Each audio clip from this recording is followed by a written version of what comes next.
Chapter 74 The King Dies. "Hey, Dad," Prince Lispin said. And before the king had a chance to use any of the stones, the sword went through his chest. He dropped the staff and gripped the blade with both his hands. Blood was already pouring around the silver, or maybe steel. "Now die," said Alexander.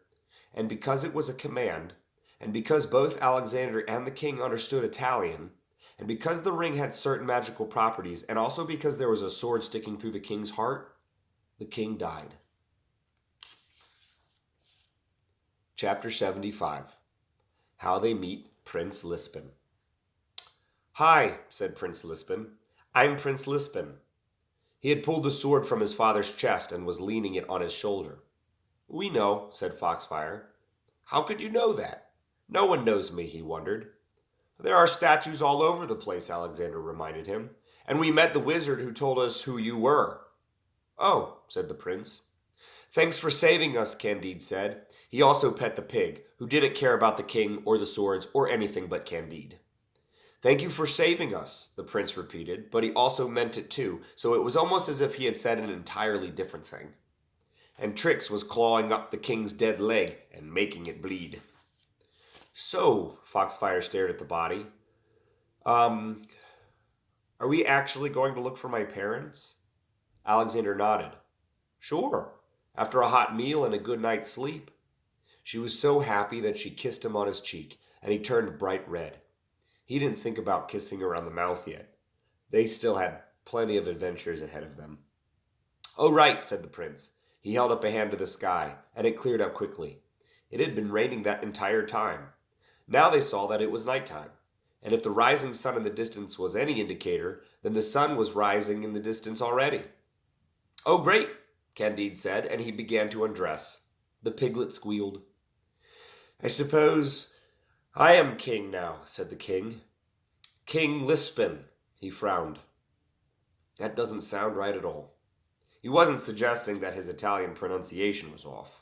He was doubtful in his abilities to rule as the next king. He turned out to be a decent king. No one remembers him in Italian history, and it doesn't have anything to do with magic stones. But then again, I don't know anything about Italian history, so... Chapter 76 What Becomes of the Artifacts. The company agreed.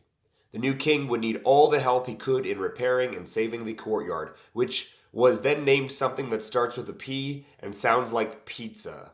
Pizza, I believe, is also Italian. They would leave the 3 artifacts with him when they left. "Thanks for finding the stones and doing the right thing," the king appreciated them. "How are the stones lost anyway?" Foxfire asked. This was a good inquiry. The king looked out across the whole world, or as much as he could see from the balcony, and shook his head. "It's a long story." "Too bad," said Candide. "Yeah," agreed Alexander. "You should write a book about it, or something." "Maybe," the king considered, but he wouldn't. "What's your name?" the king asked. "Foxfire," said Bridget. "Candide," said the monk of Rome. "Alexander," said he who was Alexander. "Alexander?" The king rubbed his chin. "Did you live in a village in the woods near some farming fields?" And Alexander nodded. "And your father died when you were very young?" "It was before my 5th anniversary," Alexander said. "How did you know that?" "Follow me," the king said. They left the balcony and the dead guy. The new king wore the crown, pocketed the ring, held the staff, and had sheathed the sword in a scabbard which had been designed specifically for that purpose. He led them to his old bedroom. "When I was younger," he told them, "I used to imagine I was a great hero. I would go hide near this tree. It was big enough that there was a little hole at the bottom I could hide in. Eventually, fox made their den in it, and I couldn't fit anyway, but I still loved that tree. I still go visit it sometimes," he muttered. "You left your sword there," said Alexander. "I found—" And then he remembered his mother's letter. "Wait," he said. "Did it drop acorns?" "Yes," the king said. "Anyway," he continued, "one of the times I visited again, I found something in the fox den. There was a note with it that had the name Alexander on it. The foxes were playing with it, so I took it." They had reached the bedroom, and the king opened a chest and reached inside. He pulled something out and handed it to Alexander. It was a box that pendants came in when you buy them from Italian merchants. I haven't ever opened it, the king admitted. I almost forgot about it until just now, except that he did forget about it until just then. It's rightfully yours. Thanks, Alexander said, and then he pocketed it. Aren't you going to open it? Foxfire asked him.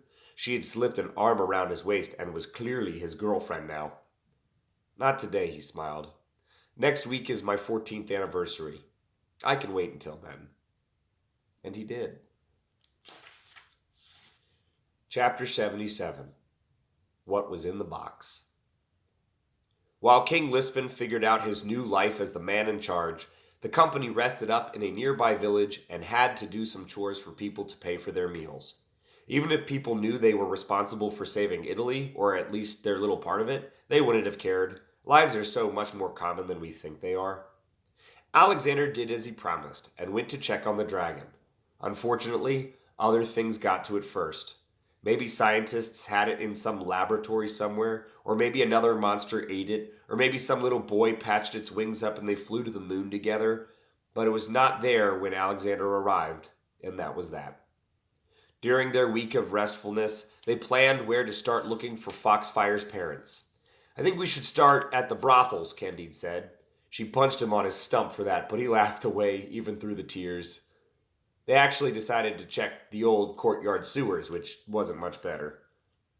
And on the day Alexander's 14th anniversary began, he opened the box that his father had left him.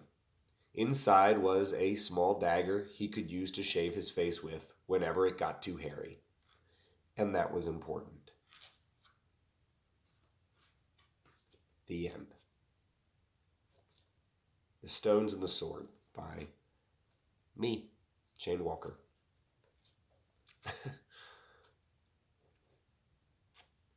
It took me a lot longer to read this than I thought it would. A lot of things have happened in the time that it took me to read this, and I just wanted to thank you for being a part of it.